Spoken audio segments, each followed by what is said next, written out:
दोस्तों, जब कभी हम इस अनंत ब्रह्मांड को देखते हैं तो हमारे मन में यह प्रश्न ज़रूर आता होगा कि यह संपूर्ण ब्रह्मांड आखिर किस चीज़ पर टिका हुआ है, या यूँ कहें कि इस ब्रह्मांड में मौजूद वह कौन सी शक्ति है जो सभी ग्रह, उपग्रह, तारे आदि सबको एक दूसरे से बांध कर रखती है।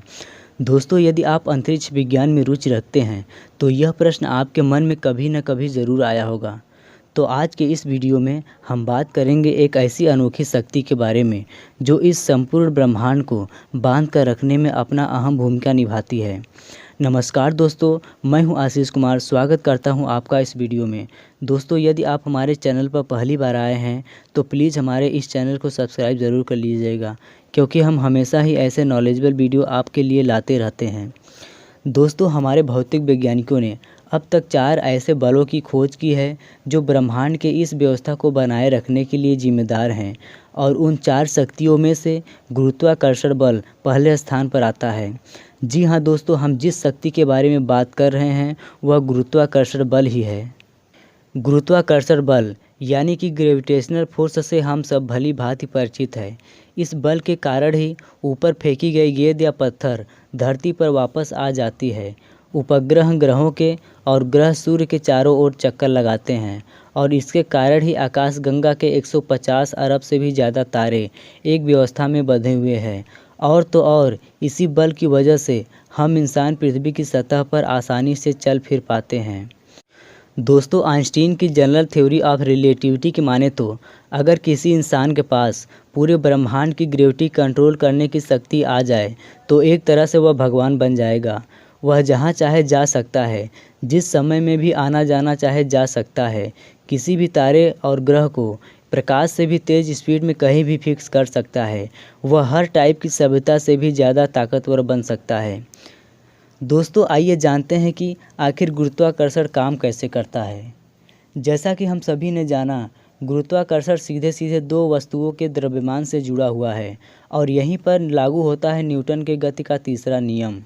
Newton's third law of motion के हिसाब से एक वस्तु जितनी ग्रेविटेशनल फोर्स दूसरे पर लगाती है, दूसरी वस्तु भी उतना ही ग्रेविटेशनल फोर्स पहली वस्तु पर लगाती है। तो इसका मतलब यह हुआ कि गिरती हुई गेंद भी पृथ्वी को उतनी ही फोर्स से खींचती है जितना कि पृथ्वी उसे अपनी ओर खींच रही होती है। जी हाँ दोस्तों, ऐसा ही होता है। लेकिन फिर भी हमको गेंद पृथ्वी पर गिरती दिखाई देगी, पृथ्वी गेंद पर गिरती हुई नहीं।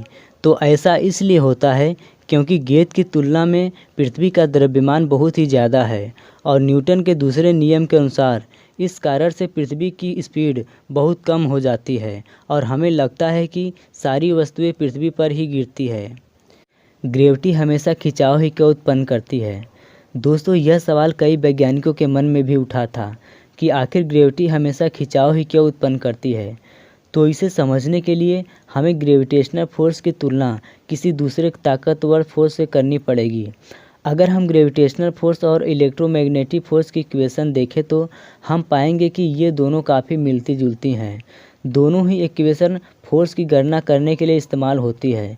जिस तरह ग्रेविटेशनल फोर्स के फार्मूले में कैपिटल एम और स्मॉल एम पहली और दूसरी ऑब्जेक्ट का द्रव्यमान है, तो आर उनके बीच की दूरी है, और जी एक कांस्टेंट नंबर है।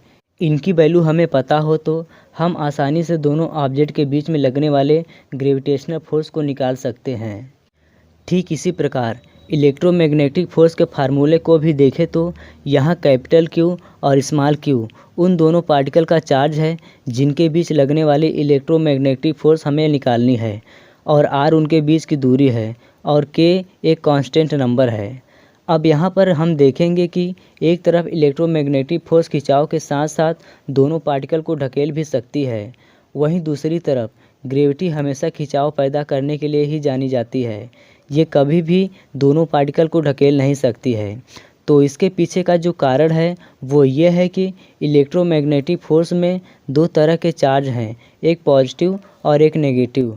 पर जैसा कि हमें पता है, द्रव्यमान हमेशा पॉजिटिव होता है और नेगेटिव द्रव्यमान जैसी कोई चीज़ नहीं होती है। तो इसलिए ग्रेविटेशनल फोर्स हमेशा अट्रैक्शन यानी कि खिंचाव ही पैदा करती है। तो दोस्तों यह थी कुछ जानकारी ग्रेविटेशनल फोर्स के बारे में। यह वीडियो आप सभी को कैसी लगी हमें कमेंट के माध्यम से ज़रूर बताइएगा। तो मिलते हैं अगले इंटरेस्टिंग वीडियो में। वीडियो को अंत तक देखने के लिए आप सभी का बहुत बहुत धन्यवाद।